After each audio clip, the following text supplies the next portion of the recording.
டேய் இங்க ஒன்றும் பிரச்சனை இல்லைல்ல? சரி, நமக்கு தெரிஞ்ச சில பொண்ணு தெரியாமல் எத்தனையோ பொண்ணுங்க தினைக்கு செத்துட்டு தான் இருக்காங்க. எல்லாரையும் பிடிச்சினா தானே விட்டுறாங்க. நியூஸில் ஒரு வாரம், ஃபேஸ்புக்கில் 2 வாரம், அவ்வளோதான். அதுக்கப்புறம் எல்லாம் மறந்துடுவாங்க.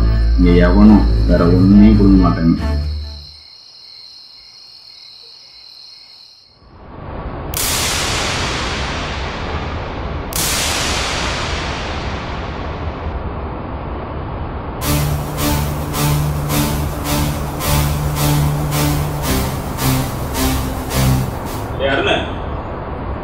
என்னடா பண்ணிட்டு இருக்க? உன்னை எங்கெல்லாம் தேடுறது? கையில கத்தி எல்லாம் வச்சுக்கிட்டு இதான் பைத்தியக்காரத்தனமா யோசிக்காதா? எதுரா பைத்தியக்காரத்தனம்? நான் அஸ்வினியை லவ் பண்ணதா இல்லை அவளுக்கா என் வீட்டில் சண்டை போட்டு வெளியே வந்தேன். அதுவா 6 வருஷம் லவ் அடியோட மறந்துட்டு அவன் அப்பா அம்மா சொன்ன பையனை கட்டிட்டு போயிட்டால. மச்சி, நீ இல்லாத வாழ்க்கையை நினைச்சு கூட பார்க்க முடியலன்னு அஸ்வினி ரொம்ப அழுதாடா. அவ சூழ்நிலை யார் இருந்தாலும் இந்த முடிவை தான்டா எடுத்தாகணும். புரிஞ்சுக்கோடா. எது எப்படியோ அவன் கிடைச்சிருக்க அந்த புது வாழ்க்கையை ஏத்துக்கிட்டு தான் அவன் வாழ்ந்தான். நான் இங்க செத்துக்கிட்டு இருக்கேன், அவ புது வாழ்க்கைய ஆரம்பிச்சிட்டால. மச்சான், நீ நல்லா வாழ்ந்து சாதிச்சு லைஃப்ல பெரிய ஆளா வந்தா உன்னோட அஸ்வினி ரொம்ப சந்தோஷப்படுவாடா. நீ ஏன்டா சாகணும்? தானே தானே சாகணும், அவதான் சாகணும். அருண், மச்சான் ஏன்டா இந்த மாதிரிலாம் பேசுற? பேசுறது மட்டும் இல்லடா, அவ கதையை முடிக்காம நீ எங்கேயும் வரமாட்டேன். அவளை கொண்டு வந்து ஆசை தீர அனுபவிச்சுட்டு இந்த கத்தியால அங்க இங்க கீரி அப்புறம் அப்படியே துட்டு துண்டு வெட்டி போட்டாலே கோவம் தீராதா? ஏய், சைக்கோ மாதிரி பேசுறடா. ஏய், எனக்கு ஃப்ரெண்டா அவளுக்கும். ஏய் சிச்சி, இல்லடா. இடத்த காலி பண்ணு. நீ நான் அப்படி சொல்ல வரலடா. கண் முன்னாடி நிக்காத, கிளம்பு.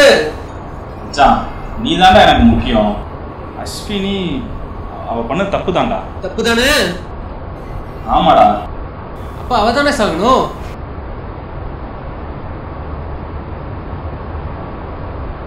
சின்ன வயசுல இருந்து என்ன பண்ண தெரியும். இந்த மாதிரிலாம் யோசிக்கிறவனே கிடையாது. பொண்ணுங்க பின்னாடி போகாதுன்னு எவ்வளவோ அடிச்சுக்கிட்டேன். ஆனா இப்போ உன்னோட இந்த நிலைமைக்கு காரணம் அஸ்வினி தான். அவசரப்பட்டு ஏதாச்சும் பண்ணிட்டு போலீஸ் கேஸ்ன்னு அலையக்கூடாது. எல்லாம் சைலண்டா முடியும்.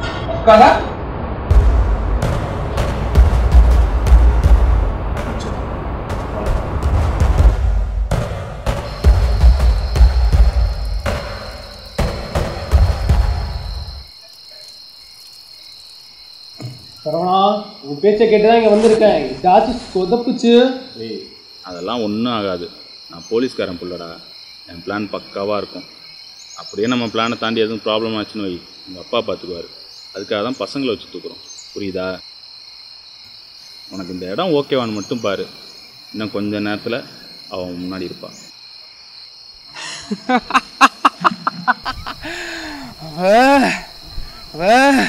அவளை கொண்டு வந்து என் ஆசையெல்லாம் நிறைவேற்றிக்கிட்டு அதுக்கப்புறம் அவளை நான் பண்ற சித்திரவதையில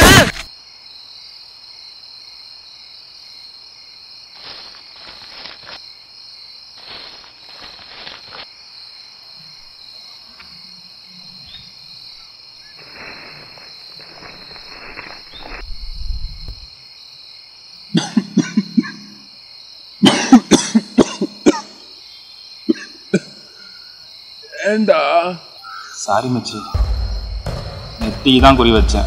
ஃபர்ஸ்ட் டைம்ல அதான் மிஸ் ஆயிடுச்சு. என்ன உன் மேல அவ வச்சிருந்த காதல் உண்மை, உனக்காக அவ சிந்தன கண்ணீர் உண்மை. ஆனா ஆனா நீ ஏன்டா இவ்வளோ சி ஆம்பளன்ற ஆணவம்? பொண்ணுங்கன்னா உனக்கு கேவலம் இல்ல? கேட்டா வலின்னு சொல்லுவ. வலிக்கும்னு அன்னைக்கு உன் அம்மா நினைச்சிருந்தா உன்னை கருவிலேயே கலைச்சிருப்பா. உன்னை மாதிரி கேடுகிட்ட பிறவி இந்த உலகத்திலே இருந்திருக்காது. நானும் நண்பன்ற முறையில உனக்கு எவ்வளோ சொல்லி பார்த்துட்டேன். ஆனா நீ கேட்குற மாதிரி தெரில. உன்னை உயிரோட விட்டா கண்டிப்பா ஒரு பொண்ணோட வாழ்க்கை சீரழியும். உன்னை மாதிரி இந்த உலகத்துல இருக்க எல்லா கேவலமான ஆம்பளைக்கும் இதாண்டா முடிவு. பூமி விஷமான பெண்மையை போற்றி பாதுகாக்கும் பேரின்பமே ஆண்மை.